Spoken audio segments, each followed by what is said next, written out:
Hello friends, my name is Manoj Kumar. In today's video, we'll talk about introduction to the home lab, how you can set up your home lab, how you can plan for your home lab, why you need one home lab, and what are the important components. So first thing first, what is home lab? So home lab is a personal setup where you can experiment with your IT infrastructure.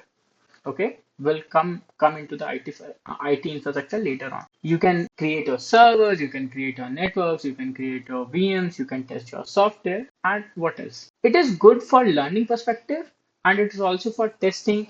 And let's suppose if you're building some new project, so straight away testing on the AWS or some other platform and just paying for their hefty fees, it's always a good idea to test on your local system first and then go back over there. Okay, now let's discuss about why basically you need a home lab. So with the rapid change in the technologies, it is always helpful if you stay up to date with the technologies. As you can see nowadays, the AI is booming up. In couple of years back, like I remember the blockchain is very much into the picture. Everyone is talking about the Web3, what is blockchain, and now the IT, and now the AI is there. So with the growing demand of these things of technology, our infrastructure need to be improved upon. It's not like that we can still use the 80s or 70s infrastructure for our modern day application. We need to change that. But for that, you need to constantly learn yourself.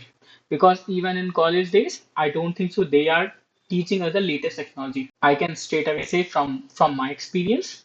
But nowadays, the technology itself evolving at a very rapid pace. So it's always a good to always up to date with the latest technology that are available in the market. With the home lab, you can also experiment, you can learn about the new technologies, you can do a hands-on, and also you can create a test environment and you can try out the various configuration to test out this thing is good, this thing is not good, and you can do all those things. You can also host your private project, like I believe previously I also hosted one website over there, but nowadays I'm just having a dedicated server to manage all those things. So yeah, you can also test out that thing.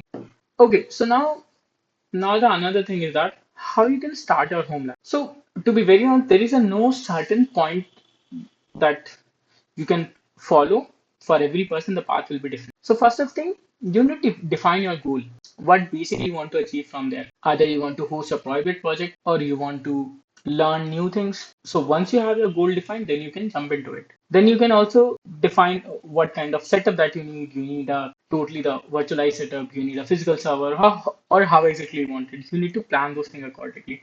And the very important thing about the budget, you need to also budget yourself. Like this is this much of budget I have, and I will plan my home lab within that range. So that's one of the important aspects. Later on the video, we'll also discuss about what are the budgeting steps that I took, and probably for if you're planning for the home lab, that will be really helpful to you. Now, let's see what are the hardware requirements. So to be very honest, like if you are just starting out, no need to go ahead and just buy like thousand and lack of server, PCs, and all those things. No need to do that. I believe you, if you are watching this video, the most of the folks already have a very good laptop, so you can start with that.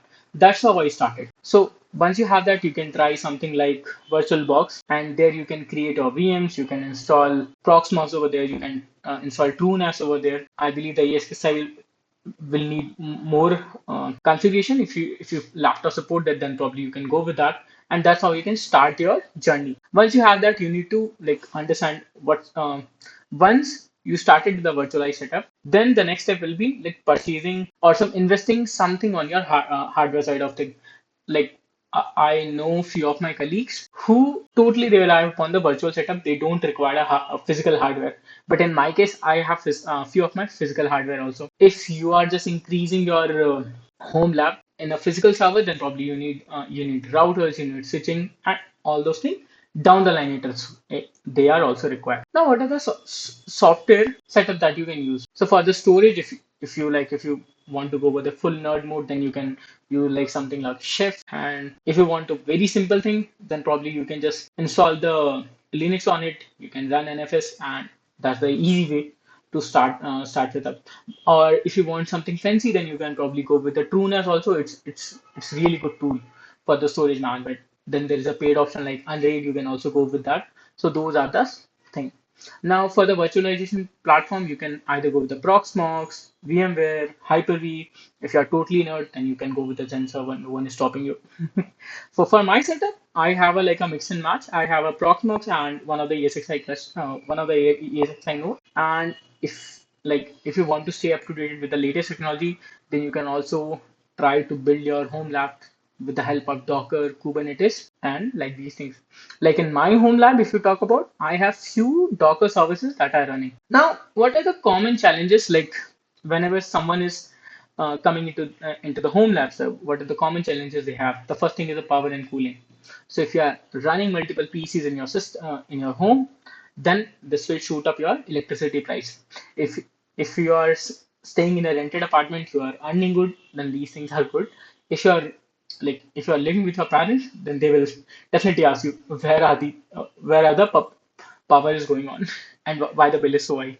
And the another thing is the noise and space. Like if you're not going with a very efficient system, which is not like very power efficient or like very noise efficient, then as you know, like the server will create a hell lot of noise. So you need to also take care of that. It will also increase like crazy amount of heat. You need to also anticipate that, and you need to also have some sort of cooling setup. And what are the networking things?